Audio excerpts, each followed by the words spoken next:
Here is Chapter 4 of how Moons of Darsalon was made. The video game I developed solo over the course of 8 years and 3 months. In its last 4 years, it kept me in a continuous depression because I thought I would never finish it. In the previous chapter, we saw how the 2D lighting system works, which, unlike 3D lights, can create shadows from sprites. Thanks to the rendering system we discussed in chapters 1 and 2, it doesn't create gradients when illuminating, always maintaining the colors of the defined palette. However, the 2D lighting system for Moons of Darsalon's terrain was not entirely satisfactory because the edges were too illuminated and flat, giving the impression that it was just a cutout texture. Well, that's actually what it is, but I don't want to spoil too much since we will cover this in the terrain generation and destruction chapters. How do we make this cutout texture appear like terrain with volume? We need to do the opposite of what the 2D lighting system does, which illuminates the contours and darkens as it penetrates the terrain. We need a shader that darkens the contours and gradually loses intensity towards the interior.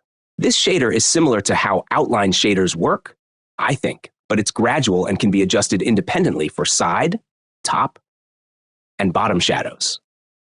I designed it this way because it looks much more natural for the bottom to be darker than the rest, and the top to be more illuminated, though minimal shading is still needed to maintain the volume sensation. But how does it work? How does it know where a contour is? When processing each pixel, the shader has to read information from the surrounding pixels, specifically the transparency information. If our pixel is solid and we read the pixels above and they are transparent, we know we are at an upper contour. Well, shaders aren't actually aware of these things. They just perform the same mathematical operations every time. So we have to create an algorithm that gives the desired result both when on a contour and when not. Essentially, the closer the pixel we are rendering is to the contour, the more transparent pixels it will find above it, and the more intense the darkness generated will be. In other words, our algorithm has to calculate the darkness proportionally to the number of transparent pixels it finds. That's why if we are rendering this pixel that is somewhat below the contour, the algorithm will find some solid pixels and some transparent ones. Thus, the darkness will be lesser. We can do this in all directions, so it works on side and bottom contours. For efficiency, I only do it in 4 directions: north, south, east, and west. And I don't scan all pixels, but rather skip a certain distance. It's important to remember that reading pixels from a texture is a costly process for the GPU, while mathematical operations are usually much faster. To ensure the shader works well, it needs to obtain information from the 2 alpha textures of the 2 terrains. Because in Moons of Darsalon, there are 2 terrains, one destructible and one indestructible. Each is a giant sprite with its texture and alpha. But the shading shader, for optimal results, needs to blend the alpha of both textures and treat it as one. And this generates the result, not by modifying the color on one of the terrains, but on a transparent sprite, which is nothing more than that. A sprite the size of the screen that overlays the terrains is fixed to the camera and only works with the portion of the terrain that is visible. Why do it this way? Because, again, there are 2 terrains. I could put this shader on each terrain, but that would consume more resources. Worse, if the terrains overlap, the shadows would overlap each other. But with this transparent sprite method, the shadows of both terrains are unified, appearing much more natural. Once I created this shader, I thought it would be useful to have an inverse version of it, to give even more realism and facilitate the differentiation between walkable terrain and background terrain. It's a shadow generator, but not within the terrain, instead starting from the contour outward.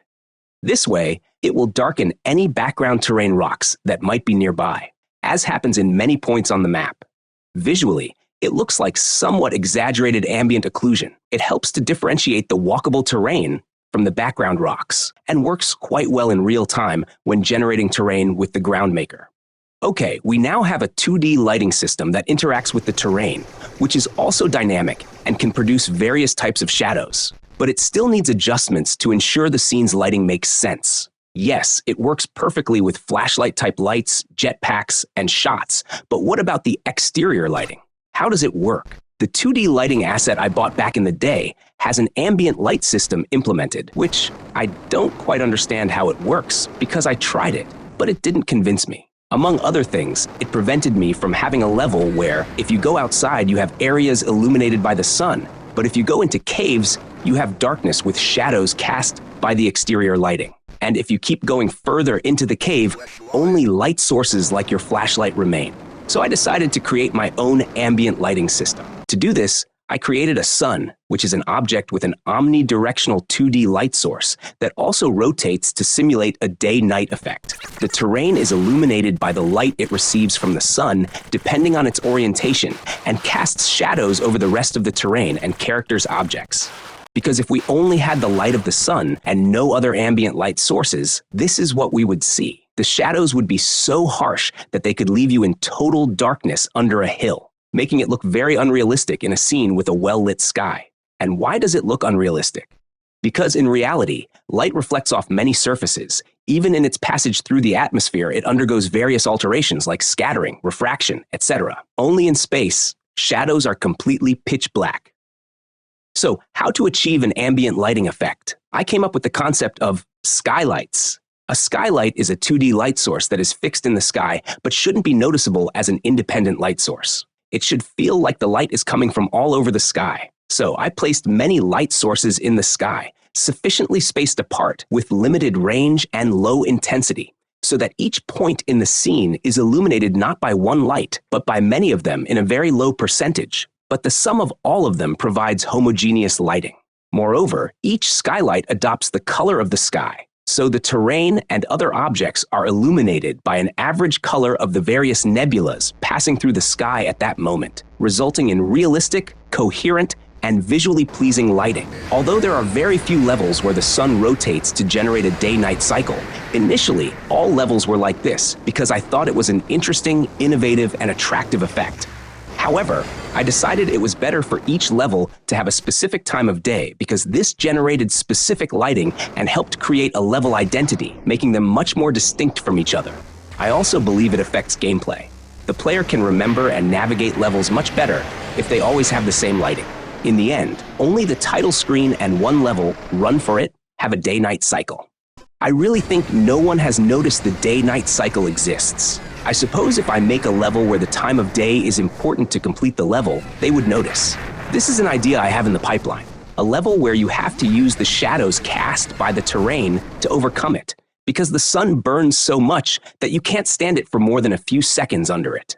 The sun rotates so fast that the shadows are constantly changing, and the night is a respite that allows you to advance a good stretch. Something like the sublime race against the sun on the planet Crematoria, from the always magnificent The Chronicles of Riddick.